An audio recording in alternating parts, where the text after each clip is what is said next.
Good morning students, welcome to 11th Business Studies. In our last video, we have studied about business classification. In that we have studied industry. So today we are going to study commerce. When I talk about industry, it clicks to a mind like there is a factory and the production takes place. Right. Industry refers to production side and commerce refers to distribution side. That means after production, how does the customer gets the product with the help of commerce. So let us see the meaning. Commerce refers to all those activities which are concerned with transfer of goods and services from producer to the consumer. That means it includes all those activities which are necessary to maintain the free flow of goods and services without any hindrance, without any obstacle. So if there is any problem, if there is any obstacle, commerce will remove and help for the free flow of business. Now what are the functions of commerce? Functions of commerce are all those hindrance removing. That means whatever hindrances are there, and commerce will remove all that obstacles. Hindrance means obstacles. So first one is hindrance of person. So how do a buyer meet the seller? With the help of trade. That is buying and selling. Trade means buying and selling of goods and services. So commerce help buyer to meet the producer and producer to meet buyer. Next is hindrance of place. Suppose I am a businesswoman and I want to sell my products in Maharashtra. I am doing a production in Gujarat, but I want to send my goods in Maharashtra. So what will I use? I can use road transport, air transport, even for international business. Like I want to do an export of my product in foreign country. So transport will help. So this is called as auxiliaries to trade, and which comes under commerce. The third hindrance or the third function is hindrance of time. So suppose I have done a production. I have done a production of raincoats, umbrellas, gumboots, but now the season is like we can say winter season. So where will I keep this until it is demanded in a market? I will keep and store it in a warehouse. So warehouse helps to store the goods from the time of production till the time of consumption. So this time gap is covered by warehouse, which comes under commerce. The next function is hindrance of risk. Already we have studied that business do not come without risk. It comes along with the risk. Business and risk come hand in hand. So how do commerce remove the risk or hindrance of risk? It will reduce the risk, but it cannot eliminate the risk. So how the risk is reduced? With the help of insurance. The next comes hindrance of finance. Suppose now I want to expand my business. So what do I need? I will need more assets, fixed assets, machineries, okay, plant, building. Then from where will I get the finance? I can go to bank. That means bank is there to provide you funds for expansion or many other reasons. The next comes hindrance of information. Now after production, how do I reach each and every customer? I can, if I do any innovation, if I change the price of the product, how do I inform them if this is the scheme and all this thing? Advertisement is there which will reach each and every customer. So advertisement can be used to give information to the customers. So these are the functions of commerce. Now classification, which we are studying. You can have a look. Classification of business activity are done in two parts. That is industry and commerce. Industry is of three types: primary, secondary and tertiary. So we are going with commerce. You already know now what is commerce. But the commerce is again classified into two. That is trade and auxiliaries to trade. What is trade? Just now I said trade means buying and selling of goods and services. So trade refers to buying and selling of goods and services with the aim, with the objective of earning profit. Now trade is again classified into two. That is home trade and foreign trade.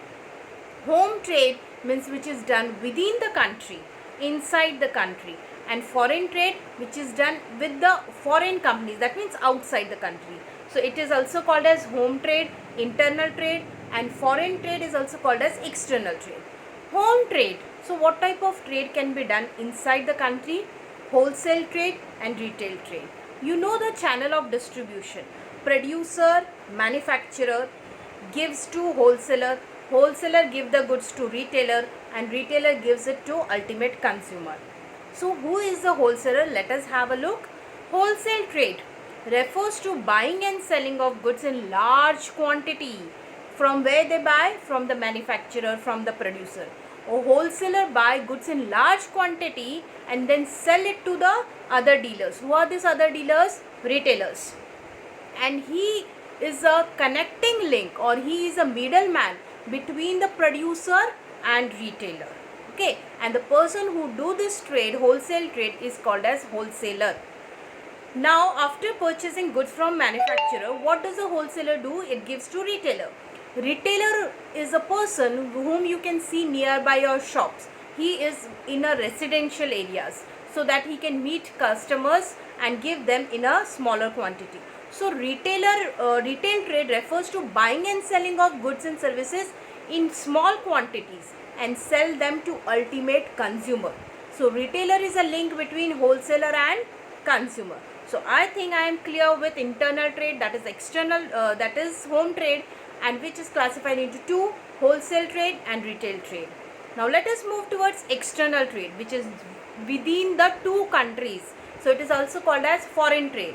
So trade between two or more countries will be called as foreign trade.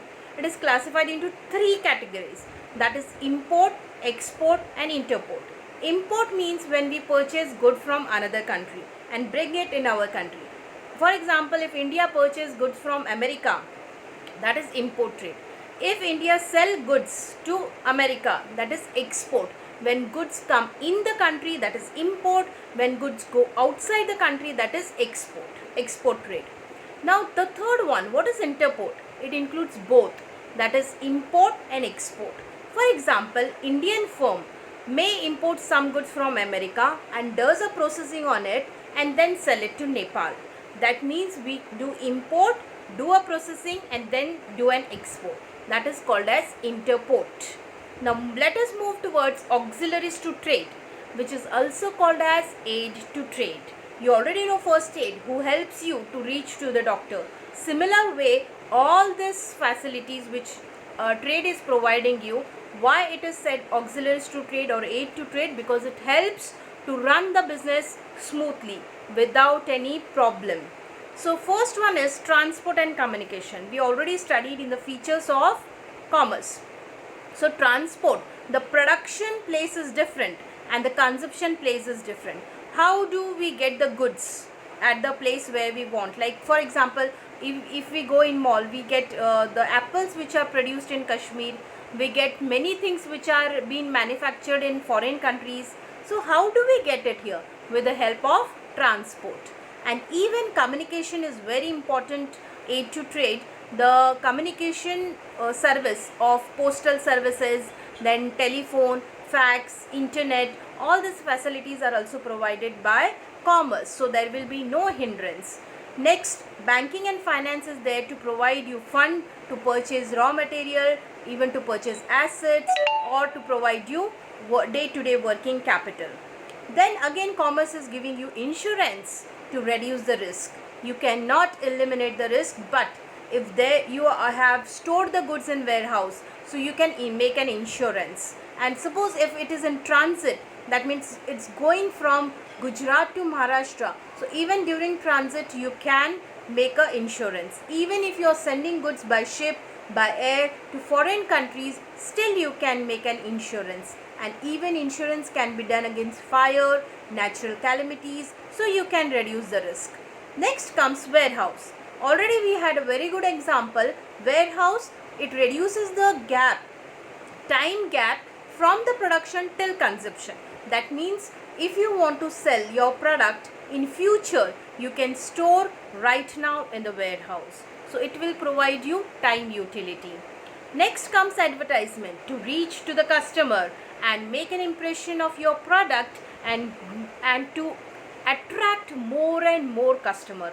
If you have increased the number of customer, obviously you are increasing your business, and when you increase your business, you will definitely increase your profit. And what is the main aim of business? To earn profit.